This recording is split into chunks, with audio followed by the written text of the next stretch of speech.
వ్యాసాయ విష్ణురూపాయ వ్యాసరూపాయ విష్ణవే నమో వై బ్రహ్మనిధయే వాసిష్ఠాయ నమో నమః. కూజంతం రామ రామీతి మధురం మధురాక్షరం ఆరుహ్య కవితా శాఖాం వందే వాల్మీకికోకిలం. శ్రుతిస్మృతిపురాణానాం ఆలయం కరుణాలయం నమామి భగవత్పాదశంకరం లోకశంకరం. వాగర్ధావివ సంపృక్తౌ వాగర్ధప్రతిపత్తయే జగతః పితరౌ వందే పార్వతీపరమేశ్వరౌ. సూక్తిం సమగ్రయతున స్వయమేవ లక్ష్మీః శ్రీరంగరాజమహిషీమధురైఃకటాక్షైః. వైదగ్ధ్యవర్ణగుణగుంభనగౌరవైర్యాం కండూలకర్ణకుహరాः కవయోధయంతి. హైమోర్ధ్వపుండ్రమజహన్మకుటం సునాసం మందస్మితం మకరకుండలచారుగండం బింబాధరం బహుళదీర్ఘకృపాకటాక్షం. శ్రీవేంకటేశముఖమాత్మనిసన్నిధత్తాం. మనోజవం మరుతతుల్యవేగం జితేంద్రియం బుద్ధిమతాం వరిష్టం. వాతాత్మజం వనరయూధముఖ్యం శ్రీరామదూతం శిరసా నమామి. ఆపదామపహర్తారం దాతారం సర్వసంపదాం లోకాభిరామం శ్రీరామం భూయో భూయో నమామ్యహం. సింధూరారుణ విగ్రహాం త్రినయనాం మాణిక్యమౌళిస్ఫురత్తారానాయకశేఖరాం స్మితముఖీం ఆపీనపక్షూరుహాం. పాణిభ్యాం అళిపూర్ణరత్నచషకం రక్తోత్పలం బిభ్రతీం సౌమ్యాం రత్నఘటస్థరక్తచరణాం ధ్యాయేత్ పరాదంబికాం.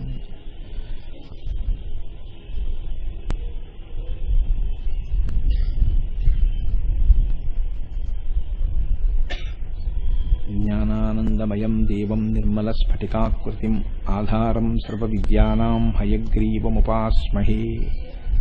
హరి ఓం. సభాయ నమః.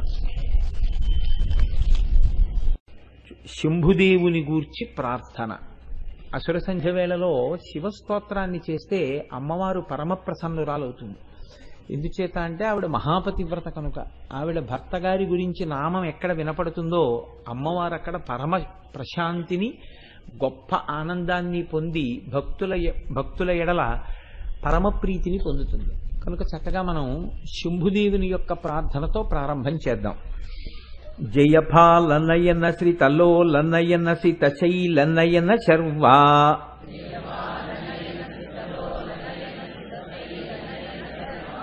జయ కాల కాల జయ మృత్యు మృత్యు జయ దేవ దేవ శంభో.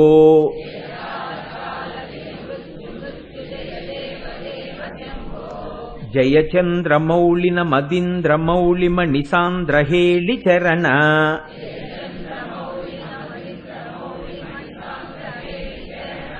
జయ యోగ మార్గజిత రాగ దుర్గమునియాగ భాగ భర్గా.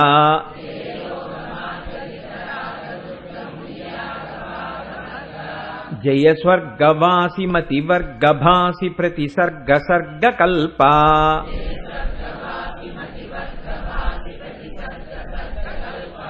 జయ బంధు జీవ సుమ బంధు జీవ సమసాంధ్య రాగ జూట.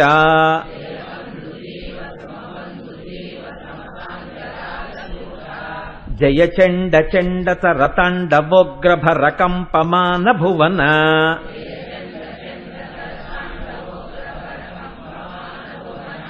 జయ హార హీర ఘన సార సారతర శారదాభ్రరూప.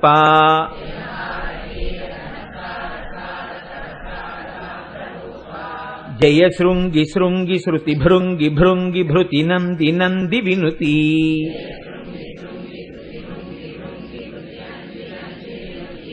జయ కాల కంఠ కల కంఠ కంఠ సుర సుందరీ స్తుతశ్రీ.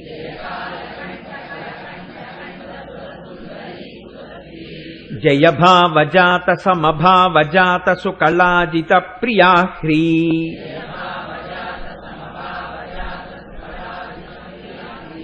జయ దగ్ధ భావ భవ స్నిగ్ధ భావ భవ ముగ్ధ భావ భవన.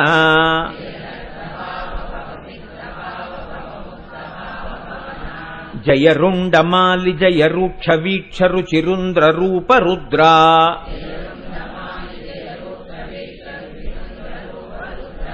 జయ నాసికాగ్రనయనోగ్ర దృష్టి జనితాగ్నిభుగ్న విభవా.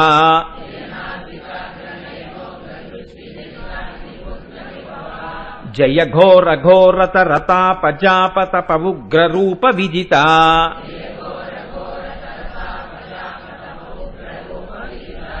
జయ కాంతిమాలి జయ క్రాంతికేలి జయ శాంతిశాలి శూలి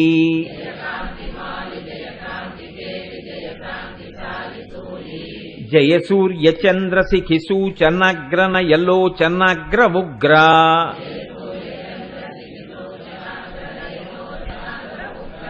జయ బ్రహ్మ విష్ణు పురుహూత ముఖ్య సురసన్నుతఘ్రియుగ్మ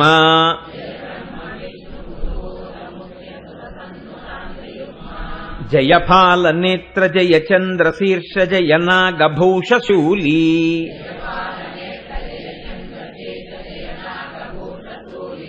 జయ కాల కాల జయ మృత్యు మృత్యు జయ దేవ దేవ శంభో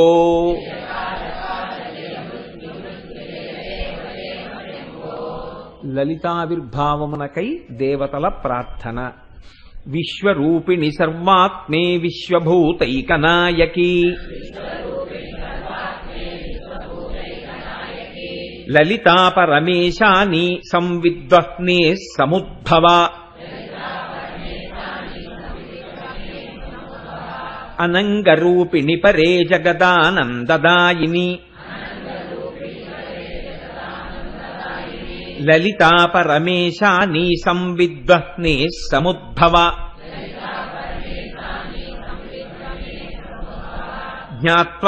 జ్ఞాత్వజ్ఞానజ్ఞేయరూపే మహాజ్ఞాన ప్రకాశిని లలితా పరమేశాని సంవిద్వహ్నే సముద్భవ లోక సంహార రసికే కాళికే భద్రకాళికే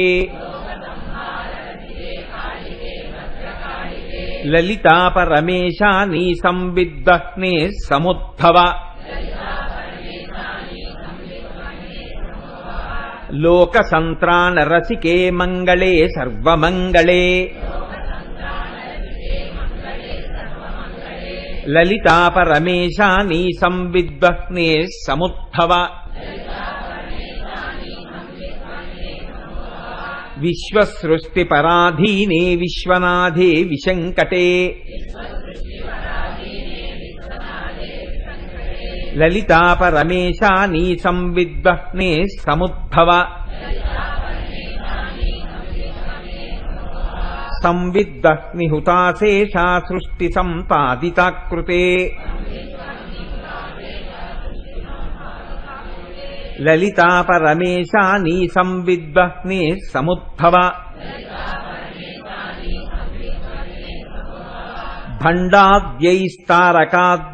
భండాద్యైస్తారకాద్యైశ్చాపీడితానాం సతాం ముదే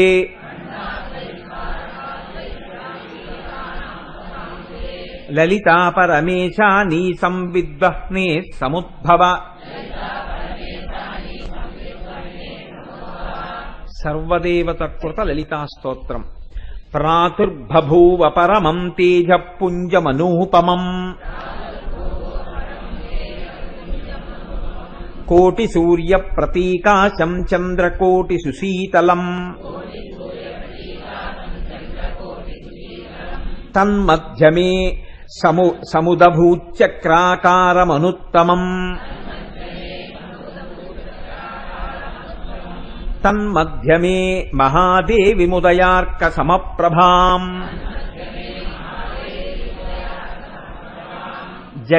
జగదుజ్జీవనాకారాం బ్రహ్మ విష్ణు శివాత్మికాం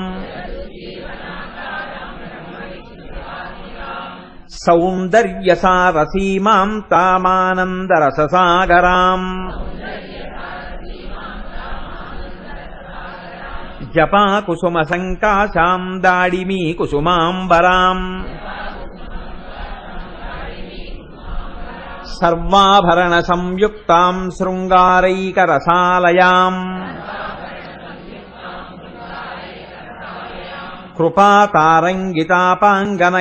కృపాతారంగితాపాంగనయనాలోకకౌముదీం పాశాంకుశేక్షుకోదండ పంచబాణలసత్కరాం తాం విలోక్య మహాదేవీం దేవాః సర్వే సవాసవాః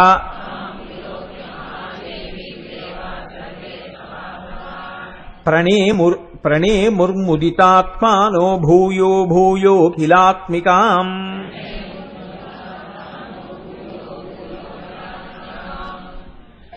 ఈ శ్లోకాల గురించి ఇప్పుడు నేను ప్రస్తావన చేయడం కన్నా ఎలాగో ఉపన్యాసాంతర్గతంగా శ్లోకాలకి సంబంధించిన విశేషం వస్తుంది కాబట్టి నేను అక్కడ ప్రస్తావన చేస్తాను. దాని యొక్క వైశిష్ట్యం ఏమిటో మీరు తెలుసుకుందరు. కానీ మహోత్కృష్టమైనటువంటి స్తోత్రం బ్రహ్మాండ పురాణాంతర్గతం.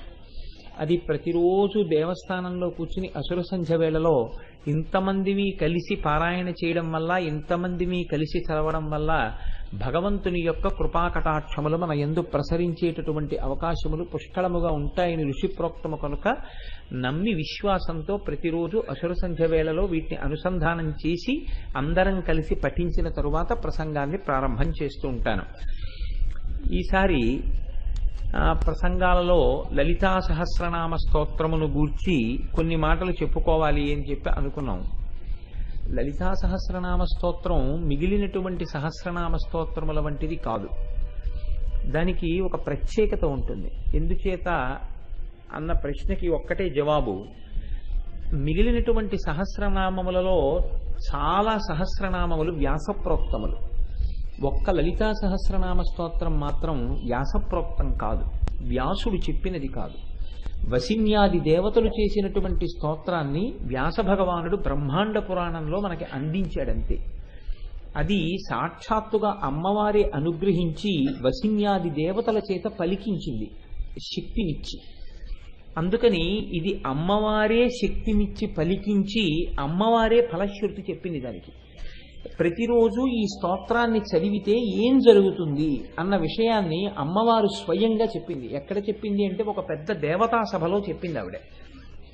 అందుకే లలితా సహస్రనామముతో తుల్యమైనటువంటి సహస్రనామ స్తోత్రాన్ని చెప్పడం కష్టం అంటారు పెద్దలు.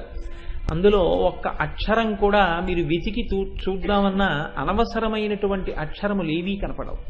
అవి వసిన్యాది దేవతలు అమ్మవారి అనుగ్రహంతో ఆ స్తోత్రాన్ని చెయ్యడమే దానికి ప్రధానమైన కారణం. అసలు లలితావిర్భావములకు సంబంధించినంత వరకు మనం గమనించవలసినటువంటి నేపథ్యం ఒకటి ఉంటుంది. భగవంతుడు అపారమైనటువంటి దయాసముద్రుడు, కరుణామూర్తి. భగవంతుని యొక్క కారుణ్యము ఎంత చిత్రంగా ఉంటుంది అంటే ప్రపంచంలో ప్రమాదకరమైనటువంటి వస్తువుని కూడా శుద్ధి చేసి ప్రపంచానికి పనికొచ్చేటట్టుగా అందజేయడంలో ఈశ్వరుడి యొక్క కారుణ్యము వ్యక్తమవుతూ ఉంటుంది. మీరు చూడండి, ఒక పాము యొక్క విషం మనిషిలోకి ప్రవేశిస్తే మనిషి మరణిస్తాడు. కానీ వైద్యుడు అదే పాము యొక్క విషాన్ని తీసి శుద్ధి చేసి మనుష్యులకు వచ్చినటువంటి అనారోగ్యములు తొలగిపోవడం కోసమని ఔషధంగా అందిస్తాడు. వైద్యుడి చేతిలో పడితే పాము విషం మనుష్య కోటికి అది ఒక ఔషధంగా పనికొస్తుంది. అదే పాము విషం మన శరీరంలోకి ప్రవేశిస్తే మృత్యుకారకం అవుతుంది. వైద్యుడి చేతిలో పడినటువంటి పాము విషం ఎలా ఔషధి గుణాన్ని పొందిందో అలాగే ఈ ప్రపంచంలో కొంతమంది అహంకారంతో గర్వంతో లోకాలన్నింటినీ కూడా ప్రమాదకరమైనటువంటి రీతిలోకి నెట్టేటట్టుగా ప్రవర్తించినప్పటికీ కారుణ్యమునకు ఆలవాలమైనటువంటి భగవంతుని యొక్క స్వరూపము, అది మీరు అమ్మవారిని పిలవండి, అయ్యవారిని పిలవండి, ఏ రూపంతో మీరు పిలిచినప్పటికీ ప్రస్ఫుటంగా ఈశ్వర కారుణ్యము వ్యక్తమవుతూ ఉంటుంది. విశేషించి అమ్మ అన్న మాట ఎక్కడుందో అక్కడ ఈ కారుణ్యం మరింత ప్రస్ఫుటంగా ఉంటుంది. లలితా సహస్రనామ స్తోత్ర ఆవిర్భావమునకు వెనక చాలా పెద్ద నేపథ్యమే జరిగింది. మిగిలినటువంటి సహస్రనామ స్తోత్రములకు వీటికి ఇంత పెద్ద నేపథ్యం ఉన్నట్లు కనపడదు. ఒక పరమభక్తుడైనటువంటి వాడు ఎక్కడో ఒక చోట కీర్తన చేస్తాడు, మంచిదే. నేను అంత మాత్రం చేత ఆ సహస్రనామముల యొక్క వైభవమును తగ్గించి మాట్లాడడం అనేటటువంటిది నా ప్రయోజనం కాదు. ఒక సహస్రనామ స్తోత్ర ఆవిర్భావము వెనుక ఉన్నటువంటి నేపథ్యము ఎంత పెద్దదై ఉన్నదో మీరు లలితా సహస్రనామ స్తోత్రాన్ని గమనిస్తే మనం కొంచెం ఆశ్చర్యపోవలసి ఉంటుంది. ఎందుచేత అంటే తారకాసుర సంహారం జరపవలసి వచ్చింది.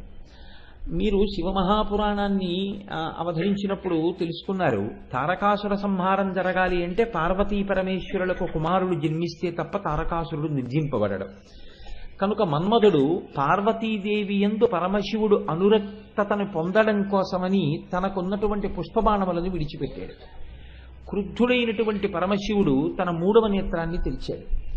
ఆ 3వ నేత్రంలోంచి వచ్చినటువంటి అగ్ని జ్వాలలలో మన్మధుని యొక్క శరీరము దహించుకుపోయి ఒక పెద్ద భస్మరాశి కింద పడింది. ఇప్పుడు ఈ భస్మరాశి పడిన తరువాత ఏ ప్రయోజనం జరుగుతుందనుకుని అక్కడికి దేవతలందరూ వచ్చారో ఆ ప్రయోజనం సిద్ధించలేదు సరికదా, వారు అనుకోనటువంటి హఠాత్ పరిణామము సంభవించింది. పరమశివుడి మీద మన్మథమానములు పడితే పార్వతీ పరమేశ్వరుల యందు అనురాగము కలుగుతుంది ఒండురులకని దేవతలు ఆశించారు. కానీ మన్మథ దహనము జరిగింది. అందుకని ఎక్కడి దేవతలు అక్కడే సర్దుకుని వెళ్ళిపోయారు. వెళ్ళిపోయినప్పుడు అక్కడ ఇంకేమీ లేదు. మన్మధుని యొక్క శరీరము కాలిపోయి దాని భస్మరాశి పడి ఉంది. ఒక్కొక్కసారి చాలా తమాషా అయినటువంటి పనులు జరుగుతూ ఉంటాయి. ఇవి కాకతాళీయముగా జరిగాయి అని మీరు అనుకోవడానికి వీల్లేదు. ఎక్కడో ఉంటుంది భగవంతుని యొక్క సంకల్పం. ఆయన ఏదో ఊహ చేస్తాడు, లోకమునకు ఏదో ఒక ప్రయోజనమును అందించాలి. కాబట్టి గణములు అని ఉంటాయి. ఒక గణమునకు నాయకుడైనటువంటి వాడు ఆయనని గణేశ్వరుడు అంటారు. గణేశ్వరుడు అంటే గణములకు నాయకుడు అని. ఒక గణమునకు నాయకుడు గణేశ్వరుడు. చిత్రకర్మ అనేటటువంటి ఆయన ఆ ప్రాంతానికి వచ్చాడు. ఆయన ఈ బూది కుప్పని చూశాడు. చాలా బాగుంది, ఎంత తెల్లటి బూడిదో, దీంతో ఒక బొమ్మ చేస్తే బాగుంటుంది అనుకున్నాడు. ఆయన ఆ బూదితోటి ఒక బొమ్మని తయారు చేశాడు. బొమ్మని తయారు చేసి చూస్తే ఇప్పుడు ఆయన కంటికి అది చాలా అందంగా కనపడింది ఆ బొమ్మ. దానికి ప్రాణప్రతిష్ఠ జరిగింది. ప్రాణప్రతిష్ఠ జరిగితే అందులోంచి ఒక వ్యక్తి లేచాడు. అది పరమశివుడు క్రుద్ధుడై రుద్రమూర్తి అయి తన కన్ను తెరిచినప్పుడు వచ్చినటువంటి అగ్ని జ్వాలల చేత భస్మమైనటువంటి శరీరము యొక్క బూది. అందులోంచి తయారైనటువంటి వ్యక్తి కనుక వ్యగ్రతతో కూడినటువంటి స్వభావంతో ఉన్నాడు. ఇప్పుడు ఆ వ్యక్తిని చూసి చతుర్ముఖ బ్రహ్మగారు అన్నారు, భండ భండ అన్నారు. అంటే ఆయనకి అనుకోకుండానే నామకరణం జరిగింది. భండ భండ అన్నారు. అంటే ఆయన పేరు భండాసురుడు అయ్యాడు. అసురుడు ఆయనకి వెంటనే వచ్చిన పేరు కాదు. బ్రహ్మగారు ఆయన్ని పిలిచినటువంటి మాట భండ అని పిలిచారు. ఇప్పుడు ఈ భండ అసురుడయ్యాడు. అసురుడైతే రాక్షసుడైతే భండాసురుడు అయ్యాడు. ఈయనతో పాటుగా 2 జన్మించారు. వాళ్ళిద్దరిని ఆయన యొక్క సోదరులు అని పిలిచారు. వాళ్ళు విశుక్రుడు, విషంగుడు. వాళ్ళ పేర్లన్నీ అలాగే ఉంటాయి. ఆ తమాషా ఏమిటో మీరు ఎలాగో లలితా సహస్రనామ స్తోత్రానికి వ్యాఖ్యానం వస్తుంది కాబట్టి అప్పుడు విందురు. కానీ నేను ఇప్పుడు నేపథ్యంగా మాత్రమే ఆవిష్కరించే ప్రయత్నం చేస్తాను. ఈ విశుక్రుడు, విషంగుడు అనేటటువంటి సోదరులతో కలిసి భండాసురుడు లోకములనన్నింటినీ బాధ పెట్టడం ప్రారంభించాడు. ఎందుచేత అంటే మనకి ఇటువంటి రౌద్ర ప్రవృత్తితో కూడిన వాడు ఒకడు దొరికాడు. పైగా ఆయనకి భగవంతుని యొక్క అనుగ్రహం కలిగింది. రుద్రుని యొక్క అనుగ్రహం కలిగి వరాన్ని పొందాడు. తన ఎదురుగుండా ఈ బ్రహ్మాండంలో ఎవరైనా నిలబడితే, ఈ బ్రహ్మాండంలోని వారు ఎవరైనా ఆయనకి ఎదురు నిలబడితే వాళ్ళ బలంలో సగం ఆయనకి ఎడుతుంది. కాబట్టి కొన్ని వేల సంవత్సరముల దీర్ఘాయుష్మంతుడు. ఇటువంటి వాడే మనకు కావాలి మన శత్రువులందరితో పోరాటం చెయ్యాలంటే. కాబట్టి ఇప్పుడు రాక్షసులందరూ వచ్చి ఈ భండాసురుణ్ణి నాయకుడిగా మూర్ధాభిషిక్తుణ్ణి చేసేశారు. చేసేసి ఇప్పుడు ఆయనకి విశుక్రుడు, విషంగుడు అనేటటువంటి సోదరులు కూడా బయలుదేరారు. వీళ్ళ ముగ్గురు కలిసి అపారమైనటువంటి శక్తివంతులు. అపారమైన శక్తివంతులు కనుక 2 పనులు చేస్తుంటారు. ఒకటి, తాము భోగం అనుభవిస్తారు. 2, ఆ భోగము వేరొకరు అనుభవిస్తే వాళ్ళు తట్టుకోలేరు. అదే రాక్షస ప్రవృత్తి అంటే. శరీరమునకు బలము ఉన్నప్పుడు ఈశ్వరుణ్ణి చేరుకునేటటువంటి ప్రయత్నం ఎవడు చేస్తున్నాడో వాడికి ఈశ్వరానుగ్రహం ఉన్నది అని గుర్తు. శరీరంలో బలం ఉండగా అది కేవలము భోగములకు మాత్రమే వాడుకున్నవాడు ఆపదని గమనించలేకపోతున్నాడు. కాలము వెళ్ళిపోతోందని తెలుసుకోలేకపోతున్నాడు. తాను భోగమునందు లాలసతో ఉండడమే కాకుండా వేరొకడు ఎటువంటి భోగమును అనుభవించకూడదనేటటువంటి దృష్టికోణం కూడా పొంది ఉన్నటువంటి వాడినే రాక్షసుడు అని పిలుస్తారు. కాబట్టి ఇప్పుడు రాక్షసుల యొక్క చిలిమి చేశారు, రాక్షసులకు నాయకులయ్యారు. ఈ భండాసురుడికి 4 భార్యలు. సమ్మోహిని, కుముదిని, చిత్రాంగి, సుందరి. 4 భార్యల్ని చేసుకున్నాడు. పరమ సంతోషంగా కాలం గడుపుతున్నాడు. కాలం గడుపుతుంటే ఒకనాడు విశుక్రుడు, విషంగుడు, భండాసురుడు ఒక చోట సమావేశం అయ్యారు. రాక్షసుల యొక్క ప్రవృత్తి ఎంత గమ్మత్తుగా ఉంటుందో చూడండి. మీరు పురాణములను పరిశీలనం చేస్తే పురాణాలు ఎందుకు పనికొస్తాయండి అనుకుంటారు చాలా మంది. పురాణముల యందు సరి అయినటువంటి దృష్టికోణ ప్రసరణం జరిగితే మీరు ఈ లోకాన్ని అధ్యయనం చేయడం చాలా తేలికైపోతుంది. రాక్షసుల యొక్క ప్రవృత్తి ఎలా ఉంటుందో చూపిస్తున్నారు ఋషి. వీళ్ళు ముగ్గురు ఒక చోట సమావేశమయ్యారు. సమావేశమై వాళ్ళు అనుకున్నది ఏమిటంటే, మనం ఎలా జన్మించామన్నది పక్కన పెట్టండి, అనుకోకుండా జన్మించేశాం. మనం కూడా అంతే కదండి. ఎక్కడో భండాసురుడు అనుకోకండి. కొంచెం ఈ మాటలు మీరు అన్వయం చేసుకునే ప్రయత్నం చేయండి. మన ప్రయత్నం మన ప్రయోజనం ఏం లేదు, పుట్టేశాం. కాబట్టి ఎలా ఎన్ని కష్టాలు పడ్డాం, ఎన్ని జన్మలు ఎత్తి పుట్టాం పక్కన పెట్టేయండి. ఇప్పుడు పుట్టాం కదా, భోగాలను భవిస్తే కూడా వదిలిపోయింది అంతే. భండుడు అంటే ఎక్కడో ఉంటే లలితాదాసుని ఇప్పుడు చెప్పుకోవడం ఎందుకండి. కాబట్టి ఎక్కడ ఉన్నాడు భండుడు అంటే నా ఎందే ఉన్నాడు. కాబట్టి ఇప్పుడు ఈ భండాసురుడు విశుక్రుడు విషంగుడితో కలిసి అన్నాడు, మనం సుఖాలు అనుభవించాం, మనం భోగాలు అనుభవించామంటే బాగుంది. మనని ఆశ్రయించినటువంటి వాళ్ళు సుఖాలు అనుభవించారు, భోగాలు అనుభవించారు, చాలా బాగుంది. మనకి ఎవరు జయ జయధ్వానం చేస్తారో, ఎవరు మనని ప్రభువుగా అంగీకరించారో, ఎవరు మన మోచేతి కింద నీరు తాగి బతుకుతున్నామని గులాములై ఉన్నారో అటువంటి వాళ్ళు సుఖములు అనుభవిస్తే మనకేం అభ్యంతరం లేదు. అటువంటి వారెవరు? రాక్షసులు. కాబట్టి రాక్షసులను అనుభవించని. కానీ మనని నాయకుడిగా అంగీకరించినటువంటి జాతులు కొన్నున్న ఈ ప్రపంచంలో, ఈ బ్రహ్మాండంలో. అవి యక్ష గంధర్వ కిన్నెర కింపురుష దేవతలతో ప్రారంభించి మనుష్య జాతితో సహా ఎన్నో జాతులున్నాయి. వీళ్ళెందుకు అనుభవించాలి భోగం? మనం అనుభవించామంటే దానికి అర్థం ఉంది. సుఖం అనుభవిస్తాం, వాడెందుకు అనుభవించాలి సుఖం? మీరు చూడండి, ఒక్కొక్కడు తాను సుఖపడతాడు, ఇంకొకడు సుఖపడ్డాన్ని చూడలేడు. మీరు చూడండి, కొంతమంది దగ్గర ఒక గమ్మత్తు ఉంటుంది. తాను కూర్చుని ఉంటాడు, వేరొకరిని కూర్చోమని అండం. ఎందుకనడంటే లోపల భండుడు ఉన్నాడు, నేను కూర్చోవచ్చు, ఆయన కూర్చోవడం ఏమిటి నా ముందు, అంటే కూర్చోమండం. ఎందుకు అనలేడు అంటే కుర్చీ ఖాళీగా అన్నా ఉంచుతాడు తప్ప తన ముందు కూర్చోవడం అంగీకరించలేడు. ఇటువంటి స్థితి భండాసురుడైతే దీన్ని అధిగమించి తన కష్టాన్ని పక్కన పెట్టి అవతల వాళ్ళ యొక్క కష్టం గురించి ఎక్కువ ఆలోచించగలగడం దైవత్వం. అంతే తేడా. చంద్రశేఖర పరమాచార్య స్వామి ఒకరోజు ఆశ్రమం అధికారులు చూస్తే ఒప్పుకునేవారు కాదు. మీరు ఈ వయస్సులో ఇలాగే మాట్లాడుతుంటే మీ ఆరోగ్యం ఏమైపోతుందని బెంగ పెట్టుకునేవారు. ఒకరోజు పాపం పీఠం మేనేజర్ గారు ఏదో పని మీద ఎక్కడికో వెళ్ళారు. మంచి అవకాశం దొరికింది అనుకున్నారు పరమాచార్యులు వారు. ఓ గడ్డిమావు దగ్గర కూర్చున్నారు. ఆయన కూర్చునే ప్రదేశాలు కూడా అలాగే ఉంటాయి, ఎందుకంటే అక్కడ ఆవులు తిరుగుతాయి, అందుకని ఆయనకి పరమ ప్రీతి. ఓ గడ్డిమావు దగ్గర కూర్చున్నారు. ఎవరో వెళ్ళి పురాణాల్లో ఉండేటటువంటి విషయాల గురించి మాట్లాడడం మొదలెట్టారు. అంతే, ఆయన పరమ ప్రసన్నులు అయిపోయారు. మాట్లాడేస్తున్నారు. తెల్లవారుజామున 3 అయింది. ఆయనకి 3 అయినట్టు ఆయనకి తెలియదు, కూర్చున్న వాళ్ళకి తెలియదు. పరమాచార్య మాట్లాడడం అంటే మాటలా అండి, అమృతధారలు. 3 అయింది. తెల్లవారుజాము సమయంలో ఆయన్ని కలుసుకోవడానికి అవుతుందేమో, స్నానం చేసి బయటికి వస్తారు కదా అని ఒక స్త్రీ తన కూతుర్ని తీసుకుని వచ్చి దూరంగా నించుంది. అప్పుడు వచ్చారు పీఠం మేనేజర్ గారు ఎక్కడి నుంచో. వచ్చి, స్వామి మీకు ఎన్ని మాటల నుంచి చెప్తున్నామండి, పసిపిల్లాడికి చెప్పినట్టు భగవంతుడి పేరెత్తితే, పురాణం పేరెత్తితే, వేదం పేరెత్తితే, ఉపనిషత్తు పేరెత్తితే అలా మాట్లాడేయడమే. 3 అయింది. పోని పడుకుంటారా వెళ్ళో గంట అనుష్ఠానం. ఎలా ఉంటుంది ఆరోగ్యం? మీరు లేచి వెళ్ళి స్నానం చేసి, మీరు ఏమయ్యా ఇంతసేపు మాట్లాడించడానికి మీకు బాధగా లేదు, ఎందుకయ్యా అలా మాట్లాడిస్తారా ఆయన్ని అంటున్నారు. ఆయన అంటున్నారు పరమాచార్యులు వారు, ఈయన లేచి కమండలం పట్టుకుని సత్యదండం పట్టుకుని వెళ్ళబోదామని ఇలా చూశారు.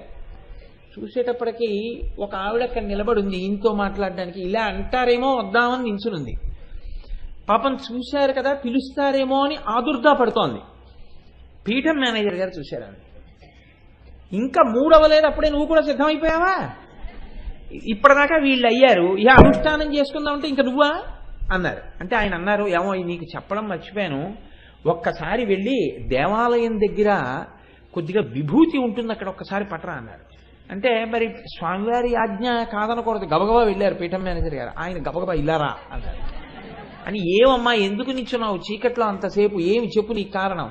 ఆవిడ ఏదో చెప్పింది, ఆయన తీసుకొచ్చారు, ఆ విభూతి ఆవిడకి ఇచ్చేయని వెళ్ళిపోయారు. అంటే తన కష్టం గురించి చూసుకునేటటువంటి లక్షణాన్ని కూడా అధిగమించేసి అవతల వాళ్ళ కష్టం ఒక్కటే ఆలోచించగలిగినటువంటి స్థితికి మహాపురుషులు వెళ్ళిపోతారు. కేవలం తన భోగం తన సుఖం తప్ప ఇతరులు అటువంటి సుఖాన్ని కాని భోగాన్ని కాని అనుభవించకూడదని చూసేటటువంటి వాడు రాక్షస ప్రవృత్తి కలిగిన వాడు. కాబట్టి ఇప్పుడు భండుడికి వచ్చిన ఆలోచన ఏమిటి? మనం భోగం అనుభవిస్తున్నాం, బాగుంది. మనని నమ్మిన వాళ్ళు భోగం అనుభవిస్తున్నారు, బాగుంది. మన నాయకత్వం లేని వాళ్ళు, మనని నాయకుడిగా అంగీకరించని వాళ్ళు ఎందుకు భోగాలు అనుభవించాలి? వాళ్ళు అనుభవించకూడదు. కాబట్టి భోగం అనుభవించకూడదు అంటే ఏం చెయ్యాలి? వాళ్ళు చాలా చమత్కారమైన ఆలోచన చేశారండి. సృష్టిలో బహుశా ఏ రాక్షసులకి రాలేదు ఇటువంటి ఆలోచన. వాళ్ళు అన్నారు, మనం ఒక పని చేద్దాం, సుఖములన్నింటికీ ఆలవాలము ఎక్కడుందో దాన్ని నిర్వీర్యం చేద్దాం. కాబట్టి మనలో భండుడు స్వర్గలోకానికి వెడతాడు, విశుక్రుడు భూలోకానికి వెడతాడు, విషంగుడు రసాతలానికి వెడతాడు. ముగ్గురం స్థూల శరీరాలతో వెళ్ళద్దు, సూక్ష్మ శరీరాలతో వెడదాం.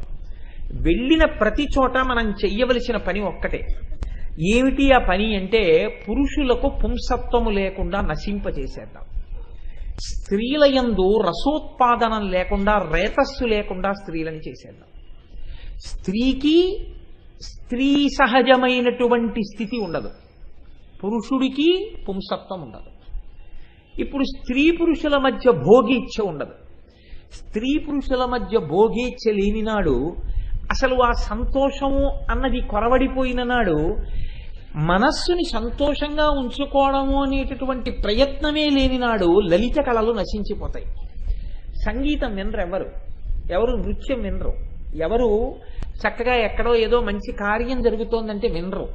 ప్రతివాడు ఏమైపోతాడంటే నీరసపడిపోతాడు. ఈ నీరసపడిపోతే ఏమైపోతుందంటే ఎక్కడ ఏవి జరగవు. ఇలా నీరసపడిపోతే కొన్నాళ్ళకి ఏమైపోతుంది? స్త్రీ పురుషుల మధ్య భోగేచ్ఛ లేదు. భోగేచ్ఛ లేదు కాబట్టి ప్రత్యుత్పత్తి లేదు. ప్రత్యుత్పత్తి లేదు కాబట్టి భోగము లేదు, ప్రత్యుత్పత్తి లేదు. కాబట్టి ఆ జాతులు తమంత తాము నశించిపోతాయి. కొన్నాళ్ళకి దేవతలందరూ ఏమైపోతారు? నశించిపోతారు. కొన్నాళ్ళకి మనుష్యులందరూ ఏమైపోతారు? నశించిపోతారు. కొన్నాళ్ళకి జంతులోకం అంతా ఏమైపోతుంది? నశించిపోతుంది. సర్పజాతి ఏమైపోతుంది? నశించిపోతుంది. ఎవరు మిగిలిపోతారు ఈ భోగేచ్ఛతో ఉండి? రాక్షసులొక్కళ్ళే మిగులుతారు. మనకి భోగము మిగలాలి, భోగం అనుభవించడానికి మనం తప్ప మరొకడు ఉండనుకోవడం. అంటే అసలు ఆ కోరిక ఎంత దూరం వెళ్ళిపోయిందో చూడండి. ఇప్పుడు వీళ్ళు ముగ్గురు బయలుదేరి సమస్త లోకముల యందుండేటటువంటి అన్ని జాతుల వారి యందు పురుషులకు పుంసత్వం లేకుండా చేశారు. పుంస్త్వము లేదు. స్త్రీల యందు రసము, రేతస్సు లేదు. అక్కడ మహర్షి ఒక అందమైన మాట అంటారు, రసయేవ పరం బ్రహ్మ రసయేవ పరాగతి రసోహి కాంతిధ పుంసాం రసో రేత ఇతి స్మృత. మనుష్యుల యందు ఈశ్వరానుగ్రహం చేత పెరిగేటటువంటి ఆ వీర్య రేతస్సులే కాంతిగా, స్మృతిగా, ఉత్సాహంగా, ప్రాణశక్తిగా ద్యోతకమవుతూ ఉంటాయి. అవి నశించిపోవడం ప్రారంభిస్తే సమస్త జీవకోటి నీరసపడిపోతుంది. కాబట్టి జీవకోటి అన్ని చోట్ల నీరసపడింది. ఆఖరికి రసాతలంలో ఉండేటటువంటి సర్పజాతులు పడగలెత్తడం కూడా మానేసి, ఎక్కడా లలిత కళలు లేవు, ఎక్కడా కచేరీలు లేవు, ఎక్కడా సంగీతం లేదు, ఎక్కడా నృత్యం లేదు, ఎక్కడా ఏ సభలు లేవు, ఎక్కడా ప్రవచనాలు లేవు, ఎక్కడా హోమాలు లేవు, యజ్ఞాలు లేవు, యాగాలు లేవు. ఏమిటో ఎవరిని చూసినా అలా దిగాలుగా కూర్చుని ఉంటారు. ఒకరిని ఒకరు చూసుకోరు, ఒకరిని ఒకరు చూసి చిరునవ్వులు ఉండవు, ఒకరిని ఒకరు చూసి సంతోషాలు ఉండవు. వీళ్ళు యుద్ధం చేయలేదు. యుద్ధం చెయ్యకుండా లోకమునందు కామప్రళయాన్ని సృష్టించాడు భండాసురుడు. ఇది లలితా సహస్రనామ స్తోత్ర ఆవిర్భావమునకు నేపథ్యం. ఇప్పుడు ఎవరికైనా అసలు మనం ఎందుకు ఇలా ఉన్నాం అని ప్రశ్న వేసుకుందామన్న ఉత్సాహం లేదు. అసలు సమస్త జాతులు నీరసపడిపోయాయి, సమస్త లోకాలు నీరసపడిపోయాయి. ప్రత్యుత్పత్తి లేదు, జాతులు నశించిపోవడం ప్రారంభమైపోయింది. అయిపోయి ఎక్కడ మళ్ళీ ఆ జాతులు పెరగకుండా నీరసించిపోతున్నాయి. లోకమంతా రాక్షసగణాలు పెరిగిపోతున్నాయి. ఎక్కడ చూసినా భండాసురుడి నాయకత్వమే వర్ధిల్లుతోంది. ఈ స్థితిలో ఒక చిత్రమైనటువంటి స్థితి ఏర్పడింది. దేవతలు గుర్తించారు ఇదంతా భండాసురుడి వలన జరుగుతోంది. వాడు తన సోదరులతో కలిసి పైకి కనపడకుండా మిగిలినటువంటి రాక్షసులలా యుద్ధం చెయ్యకుండా సూక్ష్మ రూపంతో అన్ని లోకములలో ప్రవేశించి అన్ని జాతుల యొక్క తేజస్సుని పాడి చేస్తున్నాడు. ఇప్పుడు ఈ భండాసురుణ్ణి నశింప చెయ్యాలి అంటే ఎవరు నశింప చేస్తారు? స్థితికారుడు కనుక ఎప్పుడైనా ఇటువంటి రాక్షసులతో ఇబ్బంది వస్తే ఇంతకుముందు మనని రక్షించిన వాడు కనుక భగవానుడు శ్రీ మహావిష్ణువుని ప్రార్థన చేద్దాం. అందరూ కలిసి వైకుంఠానికి వెళ్ళారు. ఆయన్ని ప్రార్థన చేశారు. ఆయన అన్నారు, ఇత పూర్వం నేను అవతారములను స్వీకరించి మిమ్మల్ని అందరినీ కాపాడినటువంటి మాట పరమ యథార్థం. కానీ ఈ బ్రహ్మాండమునకు సంబంధించినంత వరకు భండాసురుడి దగ్గర ఒక వరం ఉంది. ఆయన ముందు ఈ బ్రహ్మాండంలో ఉన్నటువంటి ఎవ్వరూ పనికిరారు, సగం బలాన్ని తీసుకుంటాడు. కాబట్టి ఇప్పుడు ఈ బ్రహ్మాండానికి ఆవలి ఉన్న వారిని తీసుకొచ్చి ఈ బ్రహ్మాండంలో ఉన్న భండాసురుణ్ణి నిర్జింపచేయాలి. అందుకే బ్రహ్మాండము అంటే కోడిగుడ్డులా ఉంటుంది అని ఆ రోజుల్లో ఋషులు పేరు దానికి బ్రహ్మాండము, అండము, గుడ్డు అన్న పేరు పెట్టారు. ఆ తర్వాత కాలంలో ఎప్పుడో ఈ మధ్య అదంతా ఓవెల్ షేప్ లో ఉంటుంది, ఇలా ఉంటుంది, గుడ్డులా ఉంటుంది అని చెప్పారు. కానీ ఎప్పుడు చెప్పిన మాట అండి ఋషులు ఇది.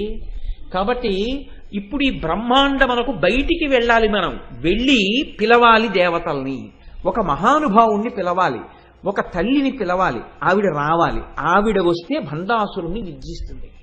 ఇప్పుడు మనందరం అసలు బయటికి వెళ్ళడం ఎలాగని అడిగారు. అడిగితే ఒక గొప్ప యజ్ఞం ఒకటి చెయ్యాలి. హిమాలయ పర్వతం మీద కొన్ని వందల ఎకరాలలో ఆ యజ్ఞ ప్రాంగణాన్ని ఏర్పాటు చేయాలి. చాలా గొప్పగా చెప్పారండి. ఇవన్నీ చేస్తే వాడికి తెలియకుండా ఉంటుందా? వాడు గూఢచారులతో తిరుగుతున్నాడు. ఎక్కడ ఎవడు కదిలినా వాడు పసిగడతాడు. ఏం చేయడం? వాడికి ఎప్పుడూ ఉన్న కోరిక ఏమిటి? ఇతరులు అనుభవించకూడదు, తాను భోగం అనుభవించాలి కదా. కాబట్టి వాడు బాగా భోగం అనుభవించడం కోసమని ఇంతకుముందు ఎప్పుడూ వాడు కని విని ఎరుగనటువంటి 2 కాంతల్ని నేను సృష్టిస్తాను, అక్కడికి పంపుతాను. వాడు ఆ కాంతలతో రతికేలిలో మునిగి తేలుతూ ఉంటాడు, ఆ సుఖమునందు ఉంటాడు. అప్పుడు మనం నిశ్శబ్దంగా ఎవ్వరికీ తెలియకుండా ఇక్కడ హోమగుండాన్ని నిర్మాణం చేద్దాం. పదండని చెప్పి శ్రీ మహావిష్ణువు దేవతలందరినీ వెంట పెట్టుకుని బ్రహ్మాండము యొక్క అంచు దగ్గరికి తీసుకుని వెళ్ళారు. ఇప్పుడు ఈ అంచులోంచి బయటికి వెళ్ళాలి. బ్రహ్మాండం బయటికి వెళ్ళి బ్రహ్మాండం బయట ఉన్న వారిని ఆహ్వానం చెయ్యాలి. అందుకని ఇప్పుడు వీళ్ళు వెళ్ళి ఆ బ్రహ్మాండానికి రంధ్రం చేశారు. రంధ్రం చేసి అంచులోంచి మెల్లిగా రంధ్రంలోంచి బ్రహ్మాండము యొక్క పైభాగమునకు వెళ్ళారు. అవతల భాగానికి వెళ్ళి నిలబడ్డారు. వెళ్ళి నిలబడితే ఏముంటుంది? నత్ర సూర్యోభాతి చంద్రతారకం నేమా విద్యుతోభాతి కుతోయమగ్ని. అటువంటివి ఎన్ని కోట్ల బ్రహ్మాండములు, ఇన్ని బ్రహ్మాండములకు ఎంతమంది అధినాథులు, ఇన్ని బ్రహ్మాండాలున్నాయో ఇలాగా. ఇప్పుడు ఎవరొచ్చి రక్షిస్తారు? ఎవరిని పిలవాలి? వాళ్ళకి అనుమానం వచ్చింది. ఇప్పుడు వాళ్ళన్నారు, మనం పిలుద్దాం. అసలు ఎవరిని పిలిస్తే మనకి కావలసినటువంటి శక్తి పుట్టేటట్టుగా చేస్తాడో అటువంటి మహానుభావుడు శంభుదేవుడు ఉన్నాడు. ఆయన్ని మనందరం ఎలుగెత్తి పిలుద్దాం. పిలిస్తే తప్పకుండా పలుకుతాడు. కనుక రండి, అందరూ కలిసి స్తోత్రం చెయ్యండి శంభుదేవుణ్ణి అన్నారు. ఆ శంభుదేవుడి గురించి మీరు చేసినటువంటి ప్రార్థనే మనందరం చేశామే ప్రారంభంలో. అదే దేవతలందరూ పరమశివుణ్ణి ఉద్దేశించి ఆ శంభుదేవుణ్ణి ఉద్దేశించి పిలిచారు. జయపాలనయన శ్రీతలోలనయన చితశైలనయన శర్వా జయకాల కాల జయ మృత్యు మృత్యు జయ దేవ దేవ శంభో. ఇందాక మీరు చదివారు కదా, అదే స్తోత్రాన్ని దేవతలందరూ కలిసి పిలిచారు. పిలిస్తే అందులో మీరు పెద్ద వివరణ చెయ్యవలసిందేముండదు. అందులో పరమశివుని యొక్క గుణములన్నీ ఆవిష్కరింపబడి ఉంటాయి. శంభుదేవుడు అక్కడికి వచ్చాడు. వచ్చి ఆయన అన్నాడు, మీకు కలిగినటువంటి విపత్తు నుంచి మిమ్మల్ని ఉద్ధరించాలి అంటే లలితాపరాభట్టారిక స్వరూపం ఆవిర్భవించాలి. అటువంటి స్వరూపం ఆవిర్భవించాలి అంటే ఒక గొప్ప యజ్ఞం ఒకటి మనం చెయ్యాలి. ఆ హోమగుండంలోంచి అమ్మవారు పైకొస్తుంది. శ్రీ మహావిష్ణువు ఇప్పటికే భండాసురుణ్ణి మోహమునందు ముంచెత్తడానికి 2 వనితల్ని సృష్టించారు. కాబట్టి మనం నిశ్శబ్దంగా ఇప్పుడు హిమాలయ పర్వత ప్రాంతమునందు కూర్చుని అటువంటి హోమం చేద్దాం రండి అన్నారు. అందరూ వెళ్ళారు. ఒక పెద్ద యజ్ఞగుండాన్ని అక్కడ తయారు చేశారు. కూర్చుని ఇప్పుడు ఆ యజ్ఞగుండంలో అగ్నిహోత్రాన్ని ప్రతిష్ఠించాలి. అప్పుడు కదండి అందులోకి హవిస్సులు ఇచ్చి పిలవడం అమ్మవారిని. ఇప్పుడు ఈ అగ్నిని తీసుకొచ్చి పెట్టడానికి మీరు మొన్న చూశారు, ఇక్కడ వెంకటాచల వైభవం జరుగుతున్నప్పుడు ఆరణి మంధనము అని చేస్తారు. ఇటువంటి అగ్నిని పుట్టించవచ్చు, కానీ పుట్టిస్తే అప్పుడు ఆ అగ్ని ఏ బ్రహ్మాండంలోది? ఈ బ్రహ్మాండంలోదే అవుతుంది. ఈ బ్రహ్మాండంలో ఉన్న అగ్నితో మీరు ఏదైనా చేస్తే వాడు సంకల్పం చేస్తే అందులో సగం తీసేసుకుంటాడు. కాబట్టి ఇప్పుడు ఇక్కడ అగ్ని పనికిరాదు. కాబట్టి ఇప్పుడు అగ్ని ఎలాగా అని ఆలోచించారు. వాడు ఎంత ఉపద్రవం తీసుకొచ్చాడో చూడండి భండాసురుడు. అంటే ఇప్పుడు శంభుదేవుడు అన్నాడు, మనకి గార్హపత్య అగ్ని, ఆహవనీయ అగ్ని, దక్షిణాగ్ని అని 3 అగ్నులు ఉన్నాయి. కానీ ఇప్పుడు ఈ 3 అగ్నులతో కుదరదు కనుక నేను చిదగ్ని అనబడేటటువంటి అగ్నిని వాయు రూపంలో బ్రహ్మాండం బయనించి ఆ బ్రహ్మాండమునకు చేయబడిన రంధ్రంలోంచి తీసుకొచ్చిన వాయువుని ఈ హోమగుండంలోకి ప్రవేశపెట్టి అగ్నిని రగలుస్తాను. దాన్ని చిదగ్ని అంటారు. ఇప్పుడు ఈ చిదగ్ని గుండంలో మీరు హవిస్సులు ఇవ్వండి. హవిస్సులు ఇచ్చేటప్పుడు మీరు సామాన్యమైనటువంటి పదార్థమును వేస్తాను అంటే మీరు చేసినటువంటి యజ్ఞము చేత ప్రీతి చెంది అమ్మవారు ఆవిర్భవించడానికి చాలా కాలం పట్టచ్చు. మనకి మళ్ళీ భండుడు మేల్కొనే లోపల అమ్మవారి ఆవిర్భావం జరిగిపోవాలి. కాబట్టి మీ ఆర్తి ప్రకటనం జరగాలి, తొందరగా రమ్మని పిలవాలి. కాబట్టి హవిస్సుల కొరకు వేరొకటి వాడకండి. మీరు దేవతలు కనుక మీ శరీరావయవములను కోసినంత మాత్రం చేత మీకు మృత్యువు రాదు. అది ఇతరులైతే శరీరావయవములను కోసేసుకుంటే మృత్యువు పాలైపోతారు. మీకు ఆ భయం లేదు. కాబట్టి మీరు మీ శరీరావయవములను ఖండించి అగ్నిహోత్రంలో వ్రేల్చండి, హవిస్సులుగా ఇవ్వండి. అంటే మీ ఆర్తి ప్రకటనం జరుగుతున్నప్పుడు అప్పుడు అందులోంచి అమ్మవారు ఆవిర్భవిస్తుంది. ఇది దేవతలకు కాబట్టి సరిపోయింది. అలా ఆర్తి ప్రకటనానికి అందరటువంటి పనులు చేయమని కాదు దాని ఉద్దేశం. కాబట్టి ఇప్పుడు హోమగుండంలో దేవతలు తమ యొక్క శరీర ఖండములను తీసి ఆ అగ్నిహోత్రంలో సమర్పించి అమ్మవారిని ప్రార్థన చేశారు. అమ్మా నువ్వు ఆవిర్భవించాలి అని ఆనాడు శంభుదేవుడు అష్టకారికలతో ప్రార్థన చేశాడు. అదే సముద్భవ సముద్భవ, అమ్మాను ఆవిర్భవించు, అమ్మాను ఆవిర్భవించు, అమ్మాను ఆవిర్భవించు అంటూ 8 శ్లోకాలున్నాయే ఆనాడు బ్రహ్మాండ పురాణంలో శంభుదేవుడు చదివినటువంటి అష్టకారికలు. వాటిని దేవతలందరూ చదివారు. అలా చదివితే అమ్మవారి యొక్క ఆవిర్భావం ప్రారంభమైంది ఆ చిదగ్నిగుండంలోంచి. ఇప్పుడు వీళ్ళందరూ అలా హోమం చేస్తూ అలా యజ్ఞములో తమ శరీర ఖండములను వ్రేలుస్తూ అమ్మవారిని ప్రార్థన చేస్తుంటే అమ్మవారి యొక్క అనుగ్రహము కలిగి మాంసనేత్రము చేత చూడడానికి వీలు కానటువంటి పరబ్రహ్మస్వరూపిణి అయినటువంటి అమ్మవారు అందరికీ కనపడేటటువంటి రూపంతో అనేక కోట్ల బ్రహ్మాండములకు నాయకురాలైనటువంటి తల్లి, మణిద్వీపంలో కూర్చుని ఇన్ని బ్రహ్మాండములను శాసించగలిగినటువంటి తల్లి ఈ బ్రహ్మాండంలో హిమాలయ పర్వతాల మీద ఏర్పాటు చేయబడినటువంటి హోమగుండంలోంచి ఆ తల్లి ఆవిర్భవించడం ప్రారంభించింది. అమ్మవారు ఎప్పుడైతే చిదగ్ని గుండంలోంచి ఆవిర్భవిస్తోందో ఆ స్వరూపాన్ని చూసి దేవతలందరూ ప్రార్థన చేశారు. అమ్మా ఇది లలితా సహస్రనామ స్తోత్రము దేవతలు చేసినది కాదు, మీరు బాగా జ్ఞాపకం పెట్టుకోవాలి. ఇందాక మనం చదివేమే స్తోత్రం దేవతలు లలితాదేవిని గూర్చి చేసిన ప్రార్థన. అప్పుడు దేవతలు అమ్మవారిని ప్రార్థన చేశారు. అమ్మా నువ్వు ఇలా ఉన్నావు, ఎర్రటి వస్త్రం కట్టుకున్నావు అని నమస్కారం చేస్తూ నిలబడ్డారు. అప్పుడు ఆ తల్లి ఆవిర్భవించింది. ఆవిర్భవించిన తరువాత ఏం జరిగినది అన్నది మీరు లలితా సహస్రనామ స్తోత్ర పూర్వభాగమనందు వింటారు.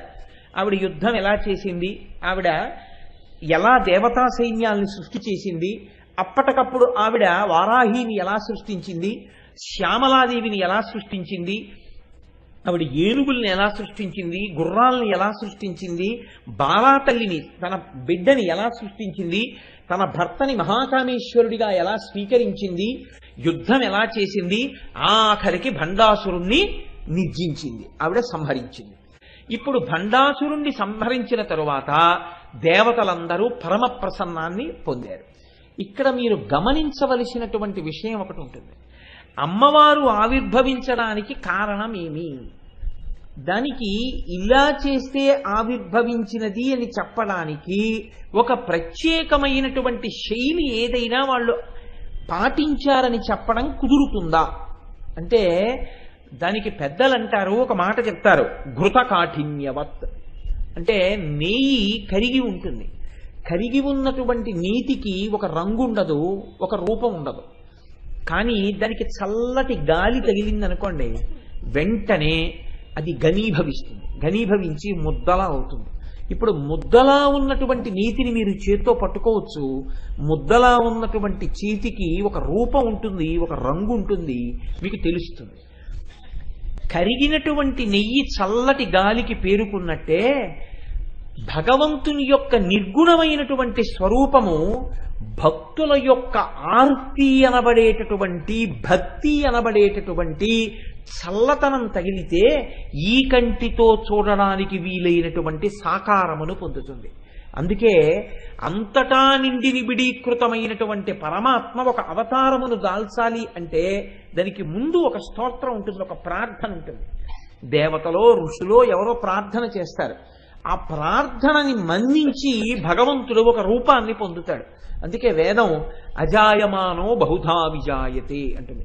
ఇన్ని రూపాలు ఎందుకండి సనాతన ధర్మంలో, ఇంతమంది దేవుళ్ళు ఎందుకండి అని అడుగుతుంటారు. నీకెన్ని కష్టాలున్నాయో అన్ని భగవంతు రూపాలు ఉంటాయి. కారణం ఏమిటో తెలుసా అండి? ఒక్కొక్కడికి ఒక్కొక్క కష్టం వచ్చినప్పుడు ఒక్కొక్క రూపంలో ఈశ్వరుడు రావాలని అడిగాడు. ఆ రూపంలో ఈశ్వరుడు వచ్చాడు.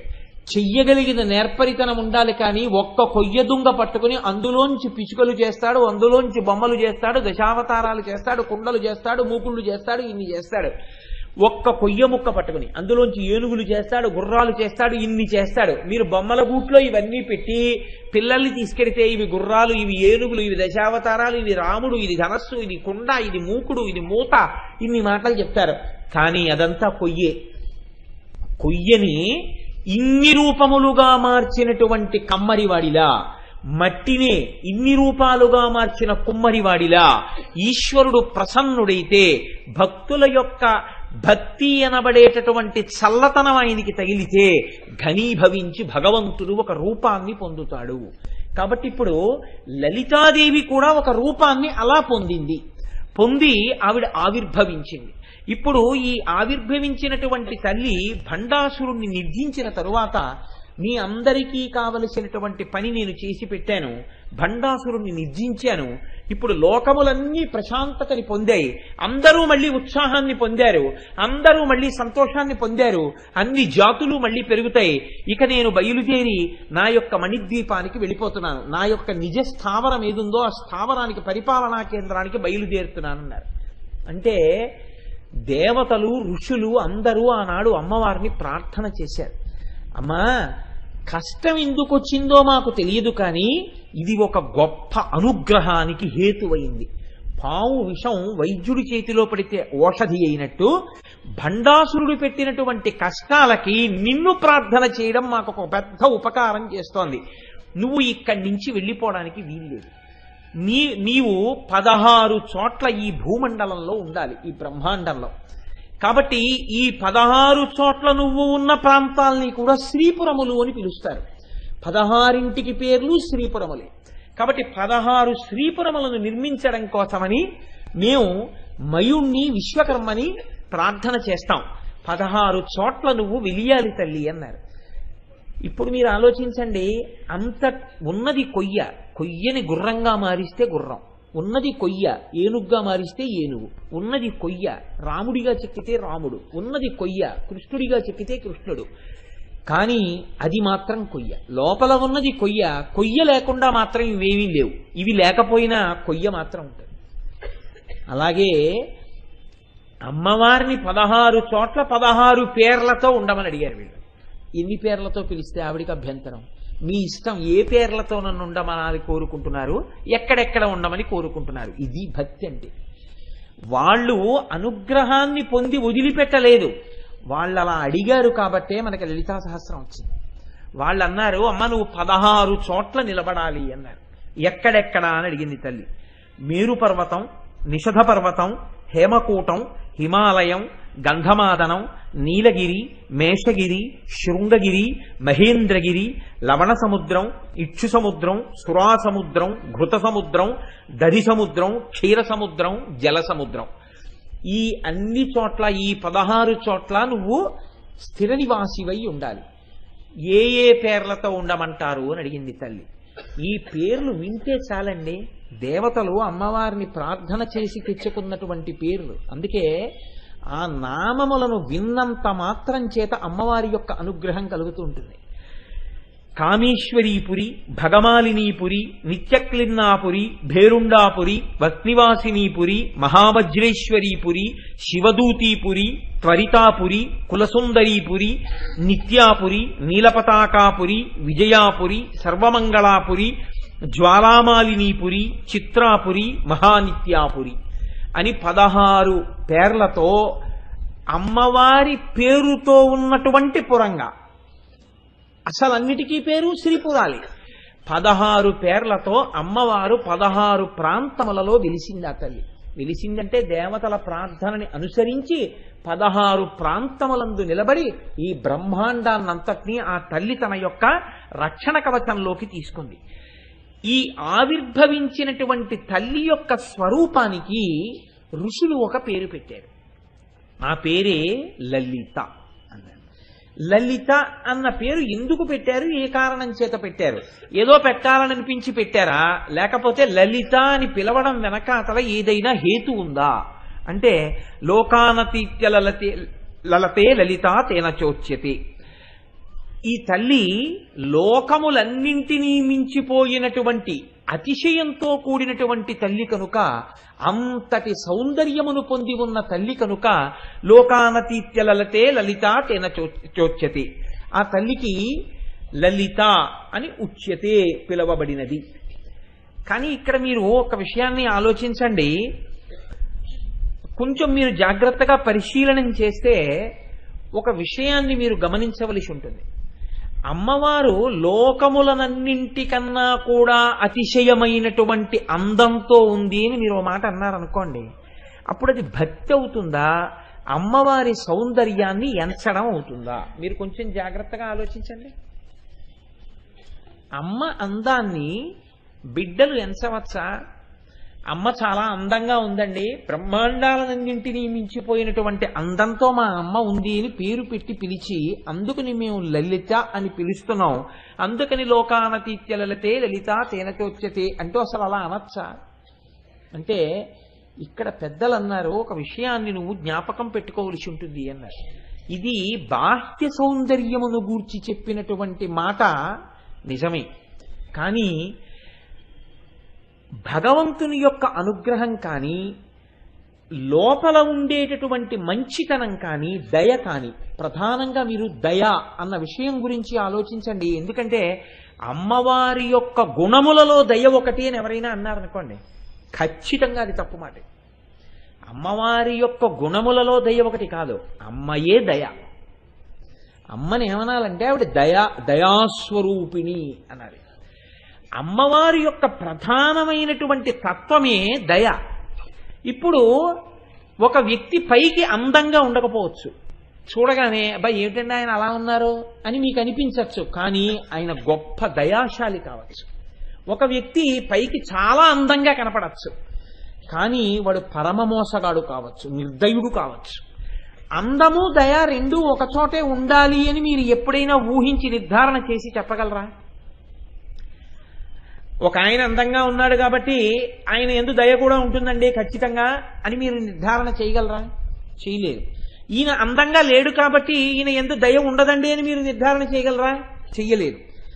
అందముంటే దయ ఉండాలని లేదు, దయ ఉంటే అందం ఉండాలని లేదు. అందముండి దయ లేకపోవచ్చు, అందము లేక దయ ఉండవచ్చు. అమ్మవారి యొక్క లలితా శబ్దానికి గొప్పతనం ఏమిటంటే, ఆవిడ యొక్క అందము కేవలము బాహ్యమునందందము కాదు, ఆవిడ అందము ఆవిడ యొక్క దయయే. మీరు ఆ భావనతో చూసినప్పుడే అమ్మ అన్న మాట పట్ల మనకి అంత ప్రేమ ఎందుకో తెలుసా అండి? అమ్మలో అందం చూడం, అమ్మ అనేటప్పటికీ మనకి ఏం గుర్తొస్తుంది అంటే అన్ని ప్రమాదముల నుంచి మనని చిన్నతనం నుంచి పైకెత్తినటువంటి అమృత శక్తి అదే అమ్మ. మనం పుట్టినప్పుడు అసలు లోపల పిండం పెరగడానికి ఒక భద్రమైన స్థానాన్ని ఆవిడ ఏర్పాటు చేసింది. పిండాలన్నీ బయట పెరగాలి అని ఈశ్వరుడు ఏదో శాసనం చేశాడు అనుకోండి, ఎవడింటి కిటికీలో ఆ పిండం పెరుగుతుంది అని ఈశ్వరుడు సంకల్పం చేశాడు అనుకోండి. నేను ఇలా అన్నానని కాదు, మీరు ఆలోచించండి. అసలు చాలా మంది మీ లోకంలో ఉండవు. ఎందుకంటే చీమలో పురుగులో పక్షులో ఏవో ఒకటి తినేస్తాయి. కానీ తన కడుపులో పెట్టుకుని అమ్మ తన కడుపుని గర్భాలయం చేసి మనల్ని పెంచింది. అమ్మ తాను మృత్యు సదృశమైనటువంటి బాధను అనుభవించి తాను మనని ప్రసవించింది. అమ్మ తన రక్తాన్ని పాలగా మార్చి మనకి పట్టింది. మనం చెయ్యకూడని రీతిలో అల్లరి చేస్తే అమ్మ దాన్ని క్షమించింది. ఏదైనా ఒప్పుకుంటుంది. మంగళసూత్రం పట్టుకుంటే ఏ స్త్రీ ఒప్పుకోదు. మన ఆటలన్నీ చిన్నతనంలో అమ్మ మంగళసూత్రం పట్టుకుని, అయినా అమ్మ శుతిమెత్తగా మన వేళ్లు విడిపించింది తప్ప మంగళసూత్రం పట్టుకుంటావా అని చేయి తిప్పిలేదు. మనం మలమూత్రాలు విసర్జించుకుని మంచంలో పడుకుని ఉంటే మడిబట్టని కూడా చూడకుండా ఆవిడ తన పవిట కొంగుతో వీలైతే మన శరీరాన్ని శుభ్రం చేసింది. మనం నోట్లో కూడా మలాన్ని పెట్టుకుంటే ఆ తల్లి నోరు కడిగి ఆ నోరు వాసన చూసి ఇంకా ఎక్కడైనా ఉండిపోయిందేమో అని మన నోరంతా పవిట కొంగుతో శుభ్రం చేసింది. చెవిలోకి చీమ వెళ్ళి మనం ఏడుస్తుంటే పుల్ల కోసం చూడకుండా వెంటనే పవిట కొంగుని తిరిపెట్టి కళ్ళమ్మట నీళ్లు పెట్టుకుని నోట్లో పెట్టి ఆ తడితో ఉన్నటువంటి తిరిమి చెవిలో పెట్టి చీమని పైకి తీసిందమ్మ. అమ్మ అవడానికి, అమ్మతనం చూపించడానికి ట్రైనింగ్ క్లాసులు ప్రపంచంలో లేవు. ఎంత నిర్దయతో కూడిన వ్యక్తి అయినా అయి ఉండొచ్చు. అంతకుముందు ఏ దయా తెలిసి ఉండకపోవచ్చు, ఏమీ తెలిసి ఉండకపోవచ్చు. నిద్ర 7 గంటలైతే తప్ప లేవకుండా అమ్మాయి దగ్గర ఉన్నప్పుడు పడుకునేటటువంటి పిల్ల, తన క్యారేజీ తాను సర్దుకోని పిల్ల, రేపు నీకు పిల్లలు పుడితే ఎలాగే అని తల్లి తండ్రి అడిగితే అబ్బా అవన్నీ ఎందుకు లేదురు అనే పిల్ల, తనకొక్క పసిపిల్లవాడు పుట్టేటప్పటికీ తాను తనకిష్టమైనా సరే, ఇంతకుముందు సన్నటి జల్లు వస్తుంటే బయటికి వెళ్ళి తడవడం ఎంత సరదాయో ఆ పిల్లకి. ఇప్పుడు ఆ పిల్లకి ఎవరు చెప్పక్కర్లేదు, ఆ పిల్ల బయటికి వెళ్ళి తడవదు. ఏమే కిటికీలోంచి చూస్తున్నావు బయటికి వెళ్ళటం లేదే అంటే వీడికి పరిశ్రమ పడుతుందేమో అని భయం అమ్మా అంటే. ఇలా నువ్వు బయటికి వెళ్ళకు అని ఎవరైనా ముందు ట్రైనింగ్ ఇచ్చారా? దానికి ఏమైనా కాలేజెస్ ఉన్నాయా? ఉండవు. మహానుభావుడు అదేంటి బసవేశ్వర పురాణంలో అంటాడు, మొగ్గ లోపల పువ్వు యొక్క తావిదాగినట్టు ప్రతి ఆడదానిలో అమ్మవారు మాతృమూర్తిగా దాక్కునుంది. ఆ మాతృమూర్తిగా అమ్మవారు లోపల వికసనాన్ని పొందకపోతే ఈ సృష్టి లేదు. కాబట్టి అమ్మ అన్నం పెట్టింది. పెట్టడంలో రోగం దేని వల్ల వస్తోందో అని పెట్టలేదు. ఏది తింటే రోగం తగ్గుతుందో అది బతిమాలి బామాలి కథలు చెప్పి పెట్టింది. అమ్మ తాను తినవలసిన పదార్థాన్ని పిల్లవాడికి అనారోగ్యం చేస్తుందేమోనని తినడం మానేసింది. మానేసి వాడికి పనికొస్తుంది, వాడికి పడిషం తగ్గుతుంది అనుకుంటే తనకి ఇష్టం లేకపోయినా ఉసిరికాయ పచ్చడి తింది. పాల వలన పిల్లవాడికి పడిషం తగ్గుతుందని పిల్లవాడికి వచ్చిన అనారోగ్యం కోసం తను పచ్చం చేసింది. ఇప్పుడు మీరు ఆలోచించండి, మీరు ఏ స్థితిలో ఉండనివ్వండి, అమ్మ అన్న మాట వినపడగానే, అందుకే తండ్రి అంటే భయం ఉన్న వాళ్ళు ఉంటారు, అమ్మ అంటే మాకు భయము అన్నవాళ్ళు లోకంలో ఉండరు. అందుకే లోకంలో ఒక నానుడి ఉంది, అమ్మ కోపం తాటాకు మంట. అమ్మ కోపం తాటాకు బుట్ట మండినట్టు ఉంటుందండి. అది ఎందుకు పనికిరాదు ఆ కోపం. ఆవిడ తిట్టుకోవడం, పిల్లల్ని తిట్టడమే. 5 నిమిషాలు అది అమ్మ క్యారేజీ పెట్టేసావా అని వస్తుంది పిల్ల. తండ్రి కొంచెం కోపంగా చూసి 4 మాటలు అన్నాడు అనుకోండి, గుడ్ల నీరు కుక్కుని, అమ్మ ఎందుకు చెప్పేసావు మా నాన్నగారికి, చూసావా ఎలా అన్నారో కాలేజీకి వెళ్లే ముందు, ఇంకా నేను ఇవాళ పరీక్ష రాసినట్టే అంటాడు. తండ్రి అన్న మాటకి బిడ్డ బాధపడుతుంది, తల్లి అన్న మాట లెక్క పెట్టదు. ఎందుకంటే అమ్మ యొక్క ప్రేమ అటువంటిది. అసలు ఆ ప్రేమ పిల్లలు ఎంత కటువుగా ప్రవర్తించనివ్వండి, అమ్మ అంత ఆశీర్వచనం చేస్తూనే ఉంటుంది. గొడ్డలి పట్టుకొచ్చి చందనపు చెట్టుని నరుకుతుంటే చందనపు చెట్టు సువాసనని ఇస్తూనే ఉంటుంది. ఉడికిపోతున్న అన్నం తినడానికి తేలికైనటువంటి రీతిలో మెత్త పడిపోతూనే ఉంటుంది. చెరుకు కర్రని పట్టుకుని కత్తితో నరికినా, పంటి మధ్య పెట్టి నలిపినా తీయదనాన్ని స్రవిస్తుంది. అమ్మ అన్న వ్యక్తిని మీరెంత బాధ పెట్టినా ఆశీర్వచనం చేయడమే అమ్మకొస్తుంది. కాబట్టి అమ్మతనం కన్నా భద్రత ఎక్కడుంది? కాబట్టి అమ్మ అన్న మాట ఎక్కడుందో అక్కడ శోభ ఉంది. శోభ ఎక్కడ ఉందో అక్కడ శుభం ఉంది. శోభ శుభం. అమ్మ అన్న మాట ఎక్కడ ఉందో అక్కడ భగం ఉంది. భగము అంటే అద్భుతం. ఈ భగములోంచి భాగ్యం ఉంది. ఈ భాగ్యములోంచి సౌభాగ్యం ఉంది కదండి. ఆ భగము భాగ్యమైంది. అమ్మే లేకపోతే భాగ్యం ఏదండి? తండ్రిని మించిన గురువు లేడు, తల్లిని మించిన దైవం లేదు. ప్రపంచంలో దరిద్రుడన్నవాడు ఎవడైనా ఉంటే తల్లి లేనివాడు ఒక్కడే దరిద్రుడు. ఎన్ని ఉన్నా తల్లి లేనివాడు దరిద్రుడే.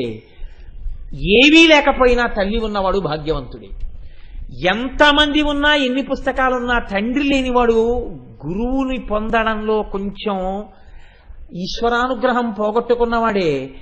ఎంత స్వతహాగా పాండిత్యం ఉన్నా తండ్రి యొక్క చేరువు కూడా దొరికి ఉంటే వాణ్ణి మించినటువంటి శిష్యుడిగా అదృష్టాన్ని పొందినవాడు వేరొకడు లోకంలో ఉండేవాడు కాడు. కాబట్టే అమ్మ అంటే అమ్మే. కాబట్టి ఇప్పుడు ఆ అమ్మలోంచే భగం వచ్చింది, అమ్మలోంచి భాగ్యం వచ్చింది, అమ్మలోంచి సౌభాగ్యం వచ్చింది, అమ్మలోంచే అన్నీ వచ్చాయి. ఇక్కడ లోకంలోనైనా అంతే. ఒక ఆడదాని సౌభాగ్యం నిలబడాలంటే అమ్మ వల్లే నిలబడాలి. ఒక ఇంట్లో భాగ్యం రావాలంటే అమ్మ వల్లే రావాలి. ఒక ఇంటికి తోరణం కట్టాలంటే అమ్మ వల్ల రావాలి.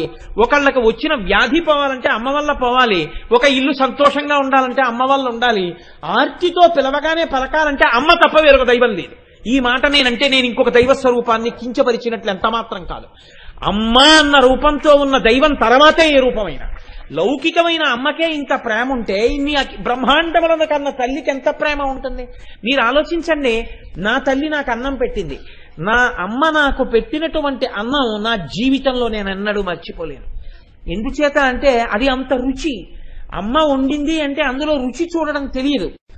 తను అన్నం తినడానికి ఎన్ని పదార్థములతోనైనా తినడానికి కోట్లు ఉన్న ఒక ఐశ్వర్యవంతుడు తాను తినడమే కాకుండా రోజు ఒక 100 మందికి అన్నదానం చేస్తూ ఆ అన్నదానం చేసేటప్పుడు వచ్చి 100 మందికి అన్నం పెడుతుంటే అక్కడ నిలబడి, అబ్బా ఈశ్వరుడు నాకు ఎంత అనుగ్రహించాడో, ఈ 100 మంది ఆకలి తీర్చగలిగానని, అయ్యా మెల్లగా తినండి, మెల్లగా తినండి, కంగారు పడకండి, కడుపు నిండా తిన్నారా అని అడుగుతున్నాడు అనుకోండి ఒక ఐశ్వర్యవంతుడు. ఈ నిర్భాగ్యులైన 100 మంది దరిద్రులు ఆయన వంక చూసి అంటారు, మహారాజా ఎంత మంచివాడివయ్యా, 100 ఏళ్లు బతకవయ్యా నాయన, నువ్వు తినగలిగినా మాకు పెట్టడమే కాకుండా కడుపు నిండా తినండి బాబు, మెల్లిగా తిన్నారా, మెల్లిగా తిన్నారా, తొందరపడకండి, తొందరగా తినకండి, పదార్థాలు బాగున్నాయా, కావాలంటే ఇంకొంచెం వేసుకోండి అని అంత ప్రేమగా అడిగావా తండ్రి, నువ్వు 100 ఏళ్లు బతకవయ్యా, నీ వంశం వర్ధిల్లాలయ్యా అంటారు. తనకి ఉన్న దాంట్లో 100 మందికి అన్నం పెట్టి కొసిరితేనే ఐశ్వర్యవంతుడికి ఇన్ని ఆశీర్వచనాలు ఇచ్చావే, ఇన్ని బ్రహ్మాండములకు చేతిలో పట్టుకున్న గరిటె దించకుండా పెడుతున్న నా తల్లిని ఊహించోసారి. ఉభౌ దర్వీ కుంభౌ మణిగణక సంభావిత గుణౌ తథానా పాణిభ్యామృతర సంస్నాన్న కలితౌ కళాఢ్యా కళ్యాణీ కలిత తదనా శ్రీగిరసి శిరసస్య సౌ భ్రామర్యంబా రచయితుమదిష్టార్థ విభవం. లలిత అన్న పేరుతో ఉంటే నేను సహస్రం చదవనండి, లలితా సహస్రం నాకొద్దు, అమ్మవారి నామం చెప్పను అంటే అది సంస్కారం అనుకోవాలా, కుసంస్కారం అనుకోవాలా? అంత అన్నం పెట్టేటటువంటి అమ్మ పేరు చెప్పడానికి నీకెందుకు బాధ వస్తున్నట్టు? అటువంటి స్వరూపాన్ని నువ్వు ఊహించగలిగితే ఆవిడే లలితా స్వరూపము. ఇంతమంది అమ్మలను గన్న అమ్మ ఎవరుందో, ఇంత జీవకోటికి అన్నం పెడుతున్న అమ్మ ఎవరుందో, ఆ అమ్మల గన్న అమ్మ, ఆ అన్నపూర్ణమ్మ, నీ అమ్మ, మా అమ్మ, అందరి అమ్మల అమ్మ, అమ్మలలో ఉన్న అమ్మతనం రాశీభూతమైన అమ్మ లలితమ్మ. కాబట్టి అటువంటి తల్లిని లోకానతిత్య లలితే లలితా తేన చోక్యతే, దయ కలిగిన అమ్మ. కాబట్టి ఇది ఆవిడ లాలిత్యం, ఇది ఆవిడ ఎరుపుతనం, ఇది ఆవిడ అనురాగం, ఇది ఆవిడ కాంతి, ఇది ఆవిడ శోభ, ఇది ఆవిడ యొక్క భగం. కాబట్టి చూడండి, ఇటువంటి తల్లి ఈవిడ నామాల్ని చెప్తూ అగస్త్యుల వారికి ఉపదేశం చేస్తున్నాడు హయగ్రీవుడు. హయగ్రీవుడు మహానుభావుడు. జ్ఞానానందమయం దేవం నిర్మల స్ఫటికాకృతిం